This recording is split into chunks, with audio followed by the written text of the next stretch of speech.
Vou ser franco. Nosso estilo de vida em 1971 nos qualificaria hoje para ser incluído na grande massa dos sem-abrigo. Não tínhamos residência permanente, o nosso alojamento era um veículo e dependíamos da bondade dos outros, muitas vezes pessoas desconhecidas, para nos dar uma cama. Mas naquele tempo, a descrição mais ajustada de nós teria sido que éramos uma família hippie modelo. Afinal, o que poderia ser mais hippie do que viver numa Kombi VW amarelo? Só faltava cobri-la com flores pintadas para completar a imagem. Instalamos varas para pendurar vestidos e colocamos uma cômoda para guardar a outra roupa. Quando saímos do Arkansas, em janeiro, a mãe da Abby nos deu uma cômoda. Tiramos o banco do meio do Kombi e colocamos o móvel contra a parede da van, atrás do motorista, e o afixamos ao chão com parafusos. Logo, no dia seguinte, quando saímos para a estrada, bastou virar a primeira curva para perceber que a nossa primeira paragem tinha de ser uma loja de ferragens para comprar ganchos para manter as 4 gavetas fechadas. Uma alternativa seria amarrar as crianças à frente da cômoda. Afinal, isso foi antes dos dias que cintos de segurança obrigatórios para passageiros ou assentos especiais para crianças entrou em vigor. Assim, as crianças vagavam pela Kombi ou deitavam para cochilar enquanto viajávamos. Não era uma infração de trânsito naquela época não ter cintos de segurança nos bancos traseiros ou não ter crianças presas em assentos especiais o tempo todo. Mesmo que fosse, espero que o prazo de prescrição já tenha decorrido após 52 anos. A Kombi continha a totalidade dos nossos pertences pessoais, exceto utensílios domésticos para a cozinha, por exemplo, que estavam armazenados em Rockford, Illinois, para serem enviados quando estivéssemos prontos para realmente partir para o Brasil. Em meados de abril, visitamos o mercado francês em Nova Orleans. E quando voltamos ao carro, notamos que o gravador de cassetes estava numa posição diferente. Mas foi apenas no motel à noite que percebemos que todos os vestidos de Abby pendurados na vareta perto da janela lateral haviam sido roubados. Os ladrões abriram a janela à força e levaram quase toda a roupa dela. Em todas as igrejas onde paramos nas próximas semanas, as senhoras se mexeram e saíram para comprar tecido para Abby e emprestaram suas máquinas de costura para ela fazer vestidos. Outras saíram e compraram vestidos já feitos para ela.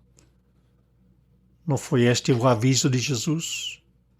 Não ajunteis tesouros na terra onde os ladrões minam e roubam.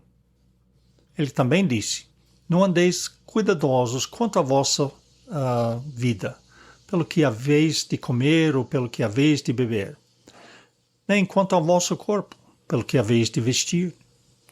Mateus 6, 25. Eu acho que Abby poderia ser desculpada por pensar mais um pouco sobre o que ela iria vestir neste caso. Mas como o Pai veste os lírios do campo, através de queridas irmãs cristãs, ele também forneceu a Abby muito para vestir. Embora tivéssemos abrigo, seja no carro enquanto viajávamos ou passando as noites em casas de estranhos, o fato era que éramos como os sem-abrigo, no sentido de não ter casa fixa. Ricardo, de 2 anos, parecia ser o mais afetado pela situação. Durante 10 semanas, de meados de junho até o final de agosto, enquanto eu tirava o curso Summer Institute of Linguistics, oferecido pela Wycliffe Translators, na Universidade de Washington, membros de uma igreja em Tacoma nos ofereceram uma das suas cabanas turísticas, onde podíamos ficar. No dia 16 de junho, escrevi no diário, mudamos-nos para a cabana turística. Comprei comida, que chegou a $10, deixando-me com 3. É difícil acreditar que houve um tempo quando tivemos uma casa e uma vida para nós mesmos. A gente realmente não sabe o quanto que faz falta até ter uma novamente. Foi uma viagem de 60 quilômetros em cada sentido para Seattle todos os dias.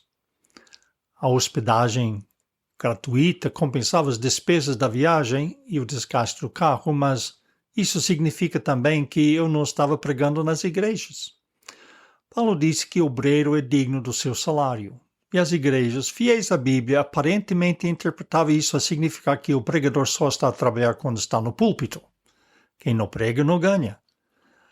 As ofertas nesses meses foram de $181 em junho, $205 em julho, $134 em agosto e no setembro chegou ao ponto mais baixo, $90 para o mês.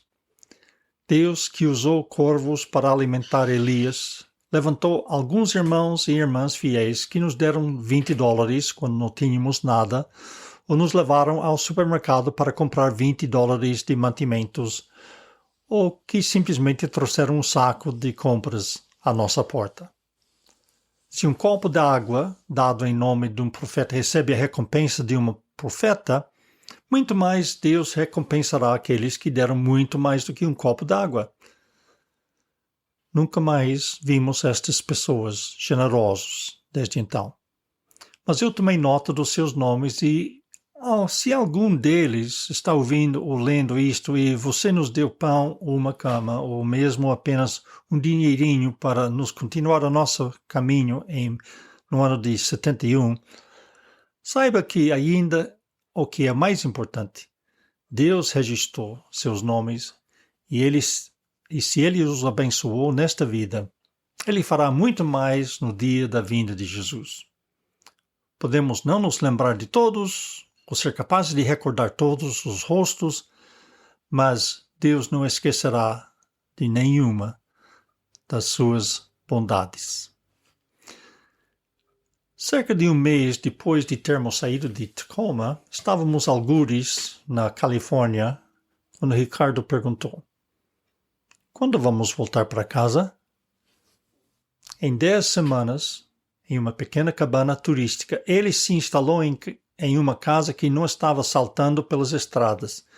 Ele não estava dormindo em uma cama diferente a cada 2 ou 3 noites enquanto ficávamos nas casas dos membros das igrejas. Ele precisava de estabilidade. Na manhã de domingo, 5 de dezembro de 1971, Ricardo disse algo que me levou a inserir a seguinte nota na margem da página daquele dia. Ricardo precisa de uma, cito, casa. Estou orando para que o Senhor cuide dele.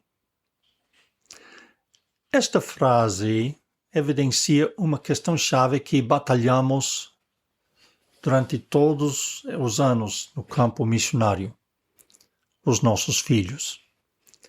Anos mais tarde, quando Ricardo e Raquel eram adolescentes na Ilha da Madeira, a incerteza da sua educação causou-me mais angústia do que qualquer outro problema que alguma vez enfrentei. Muitas vezes acordei no meio da noite a suar frio, clamando a Deus por uma resposta. Tudo o que eu podia fazer era dizer ao Senhor: "Não posso fazer nada. Estão nas tuas mãos. Confio em ti." E eu voltaria a dormir. Isso faz parte da questão maior da família. Por mais importantes que as crianças fossem para Abby e para mim como pais, elas nunca foram nossa primeira prioridade. Não colocamos os nossos filhos em primeiro lugar. Eu e Abby colocamos mutuamente o outro em primeiro lugar, depois do Senhor, claro. A base da nossa família foi a relação entre mim e ela. Mesmo nos primeiros 5 anos do nosso casamento, antes de irmos para o estrangeiro, nunca vivemos perto de nenhum dos nossos pais. A tarefa de criar os filhos sempre esteve sobre nós. Foi uma formação para a vida futura no campo missionário, onde éramos estrangeiros, cultural e linguisticamente, pelo menos até nos fundirmos com o meio envolvente. No Brasil, tivemos a família Montgomery ao lado por quase 2 anos, antes deles voltarem para os Estados Unidos. Depois ficamos sozinhos durante 1 ano e meio. Havia membros da igreja lá, claro, mas quando fomos para Madeira no ano de 76, não havia igreja, não havia cristãos com quem pudéssemos conviver. As agências missionárias geralmente fazem questão de não enviar apenas um missionário ou família para trabalhar desacompanhado. Mas nós não éramos missionários normais. Durante toda a nossa vida, eu e Abby sempre fomos nossos melhores amigos. Sempre fomos o apoio espiritual e emocional um do outro. Uma vez, uma senhora disse a Abby: "Você e Ed são inseparáveis. Vocês estão sempre juntos." Por causa da maneira como ela disse isso, quase em tom de reclamação pelo facto que ela não conseguia ser o único objeto da minha atenção, Abby tomou esse comentário como um elogio. Quando visitamos a biblioteca da igreja inglesa na ilha, como família, a Joy tinha cerca de 2 anos e Raquel, a mais velha, cerca de 15. Ouvimos um amigo britânico dizer a outros: "Eles não agem como pais e filhos. Eles se portam como amigos." Não tenho estatísticas que justifiquem o que vou dizer a seguir. Baseio-me em quase 45 anos no campo missionário, observando as carreiras de missionários de vários grupos denominacionais. A falta de apoio financeiro e de recursos não parecia ser a principal causa para esses missionários deixarem o campo.